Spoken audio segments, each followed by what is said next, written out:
Thank you.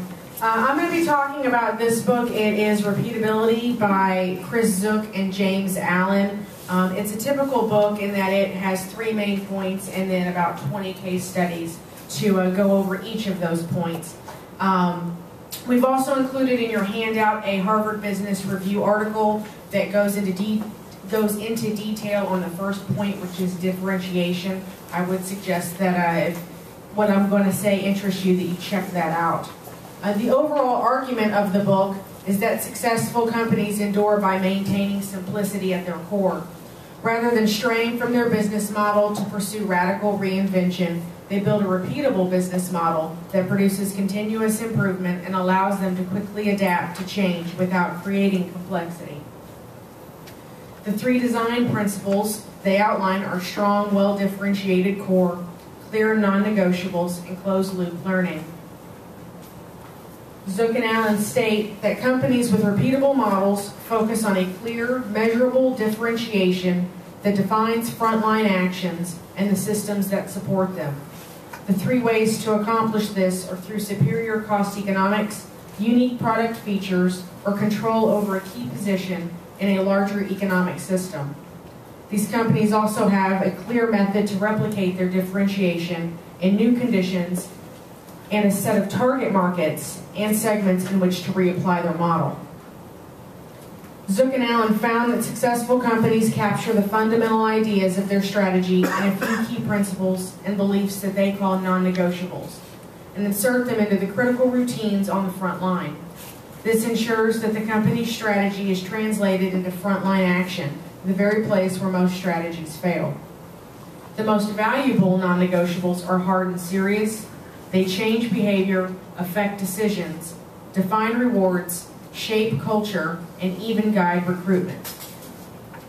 The ability to learn and to adapt is an increasingly valuable source of competitive advantage. Zook and Allen note that successful companies have well-developed customer feedback loops and stay highly attuned to fundamental changes in the marketplace. The most common feedback loops come from your core customer, your key operations, and your frontline employees. Then companies must create a system that allows them to manage these different loops with consistency. In the words of Zook and Allen, the search for profitable growth is becoming increasingly difficult today. Fewer than 10% of companies achieve more than a modest level of profitable growth over a decade. While Houston has fared better than most others in the last few years, it has also brought increased competition and decreased margins to our industry. By refocusing on your core, recognizing your values, and increasing the learning curve for your team, you can identify ways in which your firm stands apart from the competition. Thanks, Candace. I will bet you that was rehearsed 10 times last night, just in typical fashion. At this point, I'd like to bring up somebody that a number in the room know. If you've been on a nonprofit board in this city of any size, you have been in the room with this man. He has been a facilitator strategist for a number of years, having first served with Gulf Oil as assistant to the president and then as one of their vice presidents in the planning area. He is very, very much involved in a number of energy companies in their strategic planning, including Enron Trading in the early days, including the TEPCO change. And he's going to visit with us about the McKinsey 7 model and take us through some of the use of that type of tool. Please welcome Joe Synan.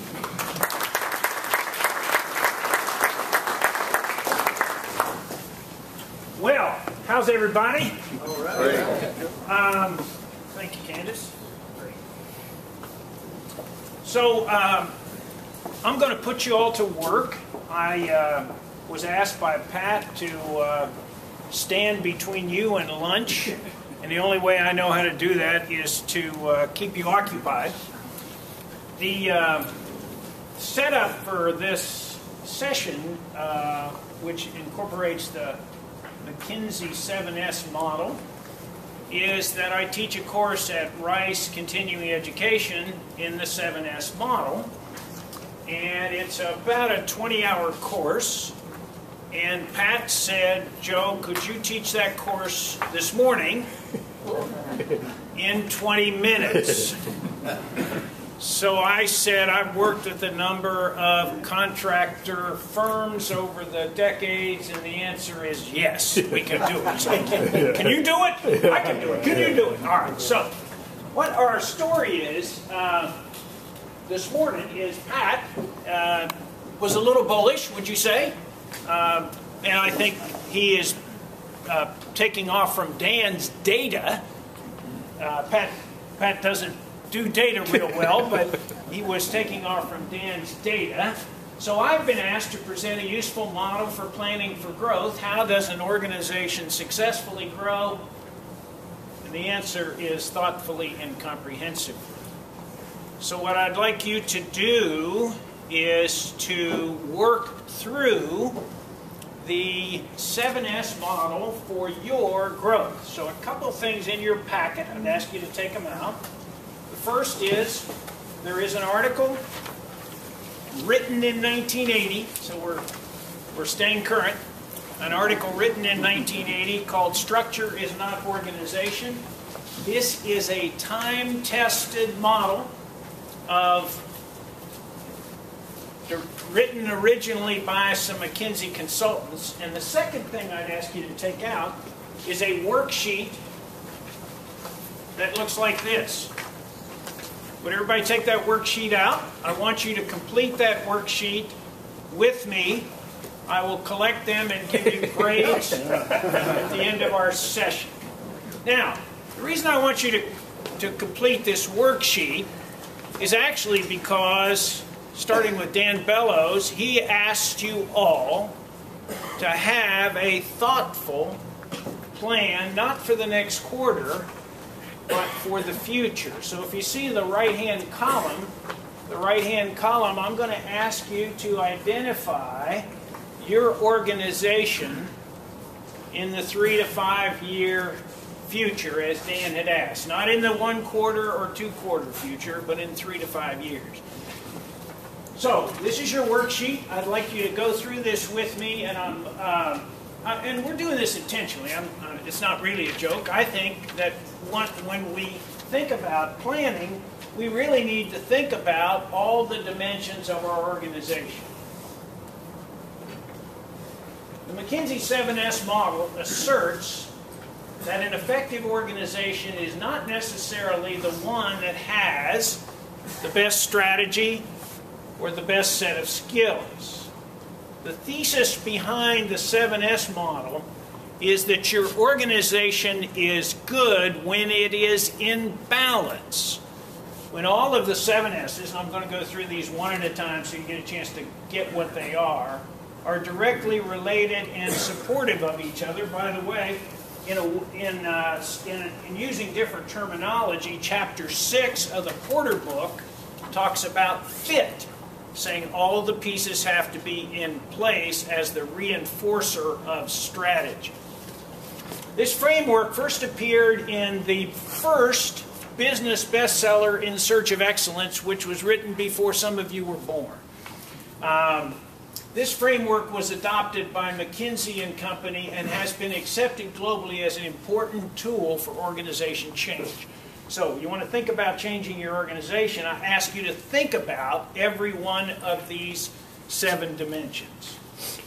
And I'll say something about the model. You can hardly see this, but what it shows is that this has been abridged many times by many folks, including Stephen Covey, and at the core of what he calls the principle-centered leadership paradigm is the 7 S's.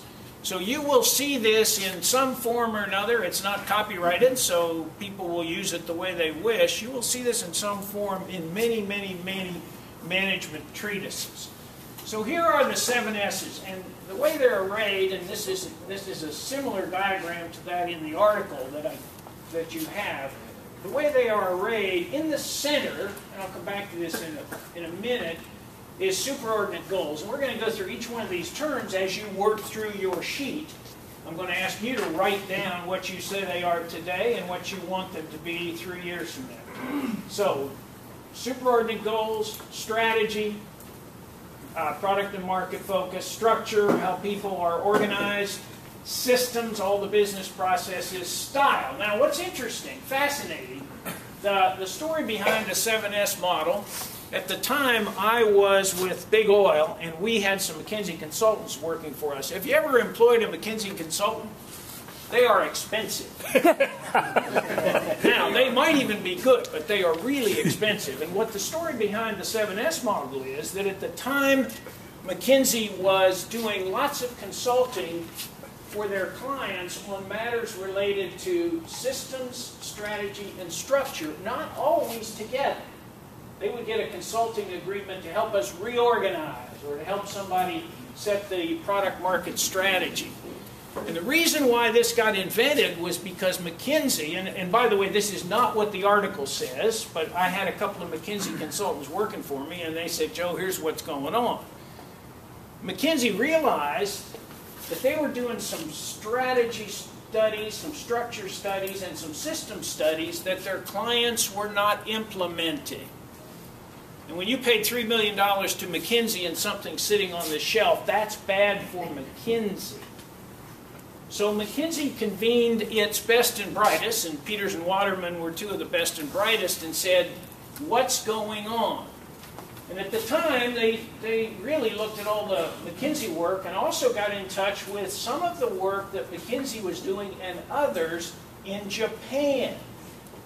And what they came upon was that when they talked to their peers in Japan, they said, well, when we want to implement organization change here, we tend to use the softer S's. So that was fascinating. Here's the kind of the Western world making organization change using the hard S's, and the Eastern world making organization change using the soft S's. So that when they put all this together, they said, wow, when you think about changing an organization, you better think about each and every one of these. You must take into account all 7 of the factors to be sure that successful implementation of a strategy, large or small. All 7 factors are interdependent.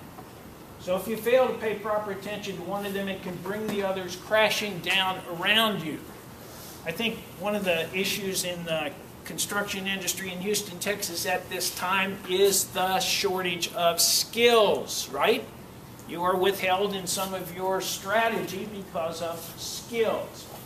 The relative importance of each factor will vary over time and over places, but if you don't think about all these things simultaneously, you may miss something and it may prove to be problematic.